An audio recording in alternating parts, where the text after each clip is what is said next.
Welcome to Kanazawa, the land of the gold, which is exactly what its name is translated from Japanese. Known for being an alternative to Kyoto, this city based in the Sea of Japan is a less traveled hotspot that I will put my foot down and say, yes, travel to this spot.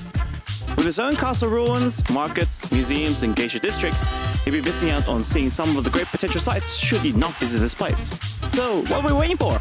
Our journey starts right here in Kanazawa Station, where breakfast awaits. Let's go! It's morning in Kanazawa, and the standard breakfast for most Japanese people is sushi. At the moment, we're in the sushi restaurant just in Kanazawa Station. It's a Japanese restaurant that opens exactly at 11 o'clock. There's a line that's, when we got here, there's already a line that formed as a result of things. But man, the sushi here is quite premium because of the price you pay. It's right, maybe what? Minimum price is 300 yen, right? 300 yen?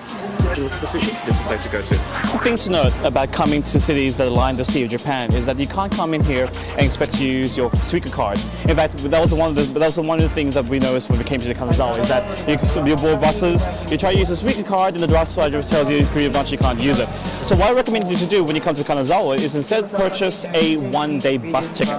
The one-day bus ticket is only 600 yen. To kind of put in perspective, if you're planning to board the bus at least 3 times in one day, this would cover the cost of the bus ticket. Bus pass covers pretty much the loop bus, the right or left loop bus of Kanazawa, which will take you through the major sites of the city. Like I said before, do not expect to use your IC card when you're here because there's a completely different system.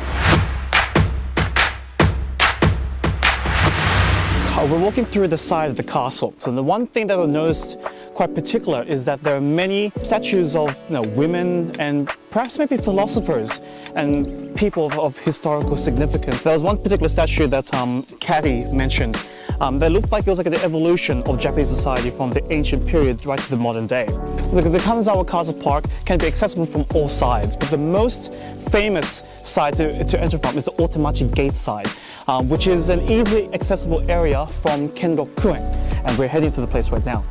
Man, look at this big open complex. Can you imagine the amount of samurais that will just be waiting in this particular region, waiting for the commander's orders from the Sengoku Jidai, which is the age of the civil war in Japan? Kanazawa Castle was built by a gentleman named Maeda Toshie in the year 1583.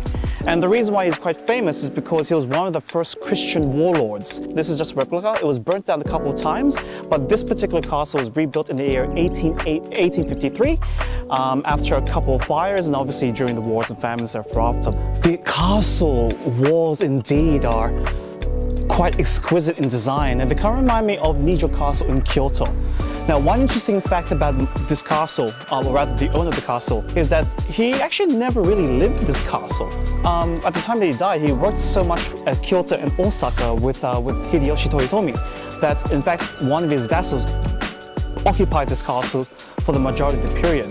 Myself and Caddy, we come from the land down under, Australia, and that didn't become a country until 1901. But that's the thing, this castle itself, and most of the majority of Japanese landmarks are older than the founding of Australia. That's something to really put in perspective indeed. And another great thing about Kanazawa Castle is that you can actually have access to the Ninamon Gate, which is one of the exits to this particular gate. The inside of this particular place.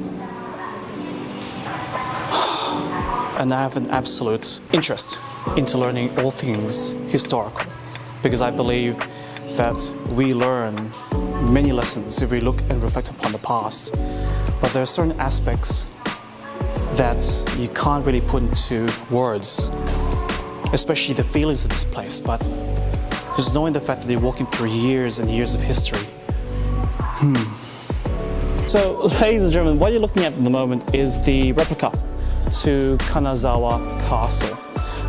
One thing to note is that if you're coming to Japan and expecting to look at castles, unfortunately most of the castles during the major restoration were destroyed by a government mandate at the time.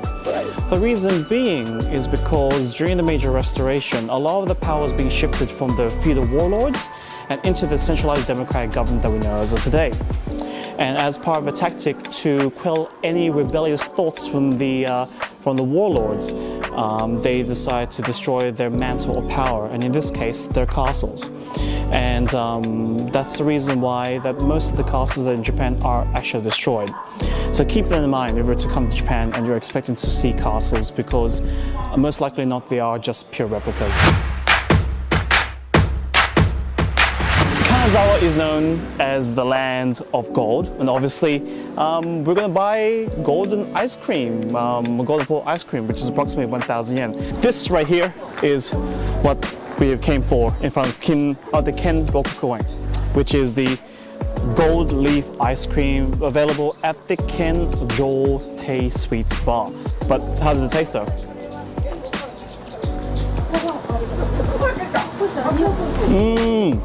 Very, very bougie, very, very fancy to me. The milk gelato itself comes specifically, it tastes more like a creamy Hokkaido milk. The gold leaf has no particular taste that I can sense. The gold leaf has no particular sense, however, there's no flavor to the gold leaf. But predominantly the flavor comes specifically from the Hokkaido milk vanilla ice cream. So if you're willing to spend if you're willing to spend $1,000, if you're willing to spend 1,000 yen, approximately $10 US, on some bougie ice cream with some gold foil, this is a chance to eat it. At the moment we're located in Kenrokuen, which is one of the 3 best gardens. It was opened to the public in 1871. The meaning of Kenrokuen is the top 6 sublimities of what they consider the best traits of a garden. The 6 best traits are the spaciousness, artificiality, antiquity, abundance of water, and of course, the broad views.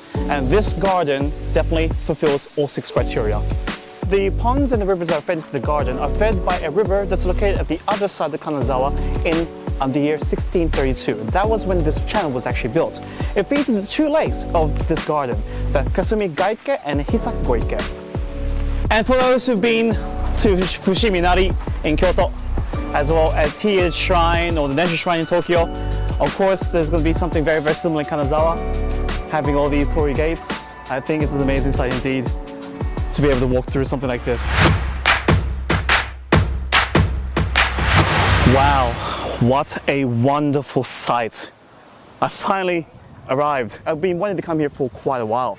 Shirakawago is only just an hour and a half bit drive from Kanazawa, and is located in the Ono district at Gifu Prefecture.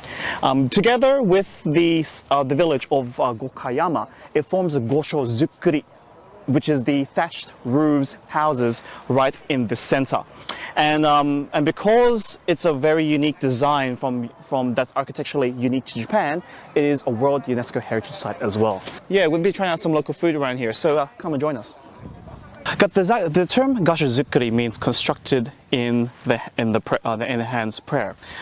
So as you can see, as I was to press my hands like this, the inspiration for these thatched roofs comes from that design. So there are 3 main reasons as to why this particular design is World UNESCO Heritage listed. Number 1 is because during the Edo period and the Meiji Restoration, this particular village has been isolated because of its position near the mountains. A second point to that is that the thatched roofs also allows villagers to be able to withstand the cold winter months because of the thickness in the roofs. That brings point to number 3, which is the cultivation of silkworms. Having enough space in the roofs gives enough adequate space for silkworms to grow and develop, which develops the second most important industry in Shirakawago, which is silk production.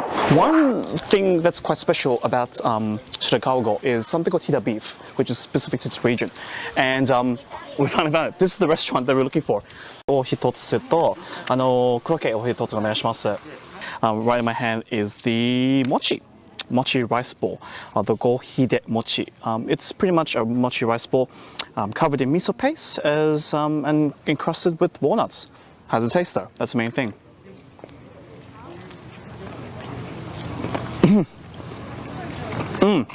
Immediate taste, immediate flavors.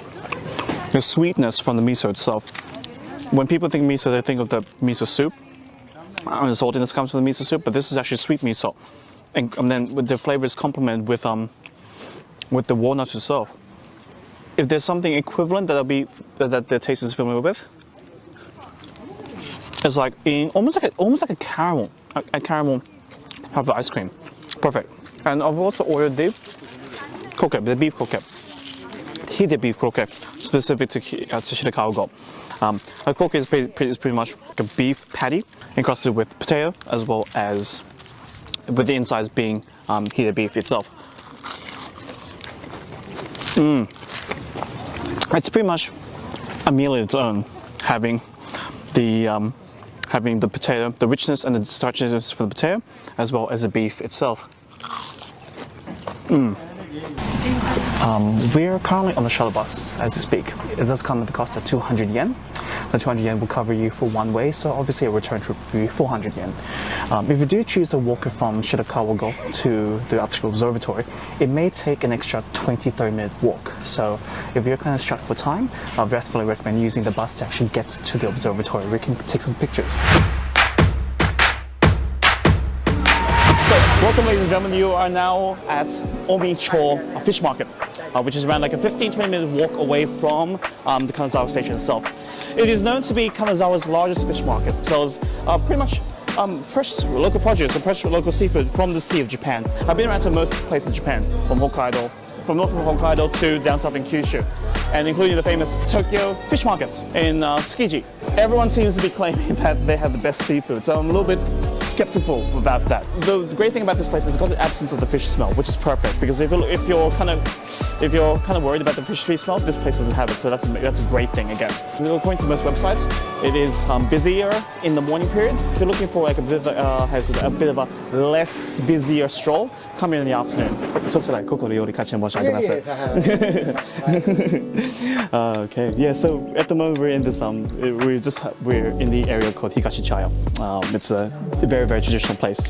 If you're looking for something that's equivalent to that of Gion in Kyoto, this is definitely the place to go to. We just stopped by at a place, at a traditional machi rest house that has maintained its architecture from the Edo period. And for those who don't know what Edo period is, I'll quickly zoom in the date right here. This, Catherine has had the opportunity to, use the casa from the particular period. I'm very, very fortunate for her to be able to have this experience as well. So yeah, if you're looking for those type of Kyoto type of vibes, this is definitely the place to go to. Higashi Chaya, check it out when you're here. Alright, so now it's sunset, and if you're looking for more things to do before the nightlight comes out in Kanazawa, why not come to the samurai district, which is only just a few walks away from the district of Korinbo. Over here is where the samurais used to reside to protect the Kanazawa, and like I said before, the Maeda Toshie, who was the feudal lord of this area back in the 1500s. Take a few moments. I mean, one thing you must know about this particular area is that it's very, very small. It's more than usual. If you do come in here, just do take the time to explore and appreciate the architecture, because there are a few cafes and a few establishments that were built here way in the 1800s. As we walk past, I can't help but feel the sense of history as the samurais. You could just imagine the amount of samurais that were kind of going through these stone paths, and the vast amount of heritage listed right in this postcode. Do check it out when you're here. I'm here with Keiju and Tatsuya. Yay! We are in a place. Champion Curry, which is Kanazawa's one of Kanazawa's best curry places. You could eat some genuine curry over here for only less than 1,000 yen. Absolutely perfect. Let's try it out. First time. We are first time. My first time. Oh my god. Amazing. So delicious. Amazing. Thank you very much for watching this episode of the Global Citizenship right to the end. I hope you learned many things about Kanazawa from this guide. If this is the first time watching our channel, please hit the subscribe button, hit the like button. It is free. We do culture guides and travel eating guides for specific places around the world. In my case, I'm doing Tokyo, but we have reporters around the world that are willing to share their passion around the world, around their local population. Anyway, for anyone that's watching this video about Kanazawa, have we missed anything from this trip?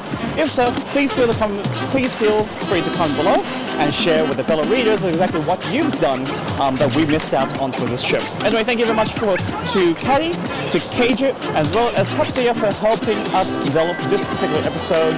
Thank you very much everyone for watching this. Like I said, if this is the first time watching this video, please hit the subscribe button, please hit the like button and comments, because our team and I, we definitely look into those comments with absolute babe. Thank you very much for watching. We'll catch you later. Bye bye.